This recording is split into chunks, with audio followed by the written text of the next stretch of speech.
El abrazos no balazos es un coqueteo en el crimen diciéndoles yo no los voy a combatir, entonces pórtense bien, y a lo máximo que voy a llegar es pues acusarlos con su mamá o con sus abuelitos. Entonces vemos un reculamiento institucional en muchas regiones del país en donde los soldados reciben cachetadas, pedradas, o la Guardia Nacional, sus armas están abajo.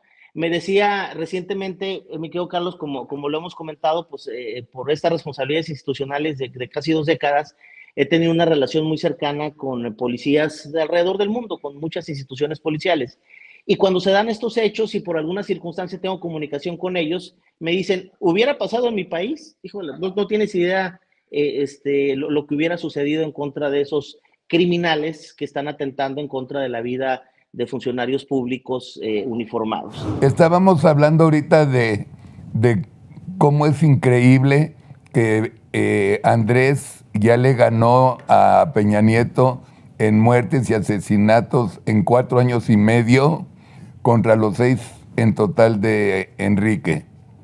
Y lo que justo les iba a preguntar es, ¿por qué por Ayotzinapa se armó el desmadre del siglo de toda la humanidad?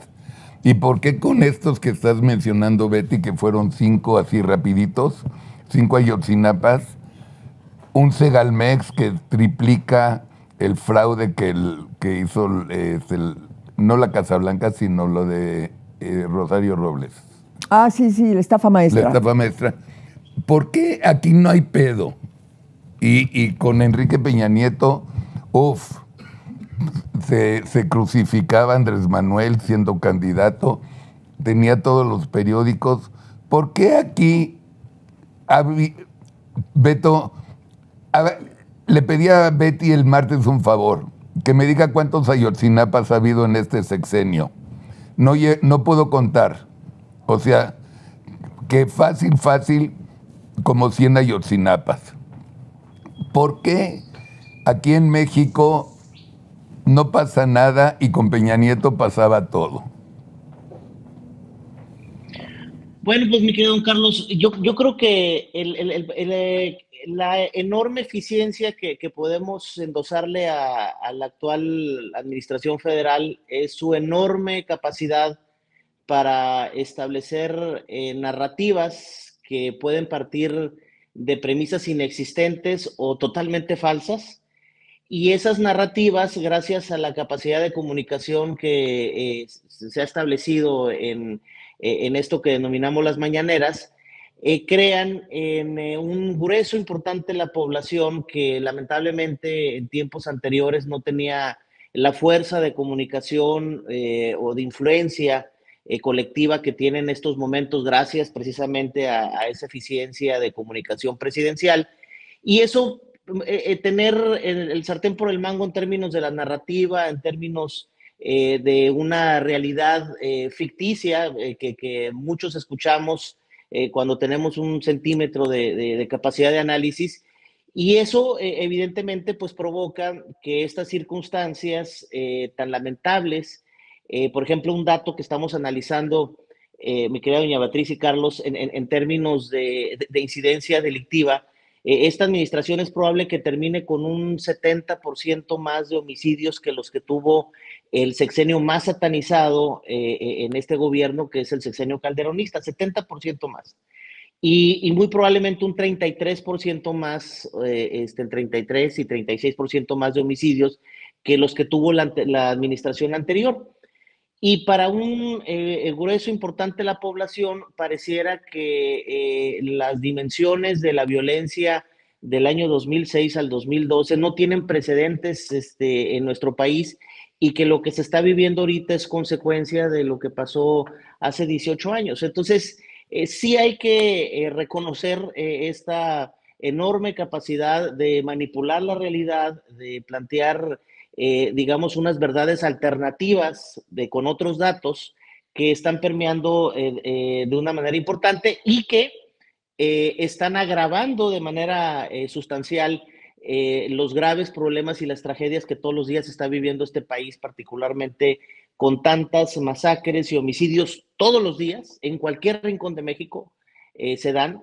y que el poderío que tenía el crimen organizado en la época calderonista, que tenía una presencia muy importante en 11 de las 32 entidades, ahora se ha catapultado a 29 y únicamente 3 entidades pudieran salvarse de estas circunstancias tan lamentables que se están dando todos los días en cualquier rincón de México, muchas veces en un mismo día en varios lugares, pero singular, pero de manera particular, todos los días va a pasar algo en algún rincón y ya la capacidad de asombro pues ya se ha superado. Hablamos de actividades narcoterroristas, de grupos criminales, y hay una narrativa distinta en el gobierno diciendo que no lo es, ¿no? Entonces, esta realidad sumada a una política totalmente equivocada de abrazos y no balazos, de la cual nos vamos a arrepentir por muchísimos años, de eso no tengo duda, está evidentemente generando pues, tanta sangre, tanta tragedia y tanta muerte en muchas familias de este país. Y otra cosa que me preocupa mucho, perdón, como paréntesis, es que en los últimos 4 meses el gobierno federal ha planteado una disminución en el tema de homicidios. Pero ayer que platicaba con mis socios de la consultoría, hay un fenómeno estadístico muy interesante. Han bajado los homicidios y ha crecido de manera sustancial las muertes por otras causas, ¿no? O sea, esos famosos suicidios de 5 balazos en la cabeza, ¿no? Lo cual evidentemente son absurdos. Entonces hay que ponerle mucha atención a una posible manipulación de información estadística en donde se estén ocultando los homicidios y se estén planteando a través de las fiscalías locales, estadísticamente, muertes por otras causas que evidentemente no se van a investigar como homicidios y que pudieran tener todas las características de asesinatos o de homicidios dolosos en este país. Alberto, hace un momento mencionabas el tema de la política de abrazos no balazos, que efectivamente sabemos que no ha funcionado, y tal no ha funcionado que México ya se ha convertido en una especie de país en guerra. Pero a ver, ¿la política de abrazos no balazos las consideras como un error o como una decisión premeditada para no tocar al crimen organizado? ¿Cuál es tu opinión? Bueno, yo consideraría que tenemos elementos para poder meter las dos hipótesis en una misma bolsa, Beatriz, porque la visión del asistencialismo y de provocar acciones institucionales que le den oportunidades a las nuevas generaciones para arrebatárselos y que tengan menos vulnerabilidad ante grupos criminales, creo que es correcta. Yo no voy a criticar eso, esa es una acción lógica, pero está mal ejecutada y aparte trae perdón por el concepto, trae un tufo, un aroma muy lamentable de situaciones de carácter político partidista, es decir, un tema clientelar en donde apoyo y no necesariamente el objetivo es sacarte de condiciones de vulnerabilidad que te puedan llevar a cometer ilícitos o ser parte de grupos criminales, sino es un tema asistencialista que tiene como objetivo tener un ejército de electores o de personas que son simpatizantes del partido político gobernante y que puedan andar en un camino que permita el mantener a este grupo en el poder.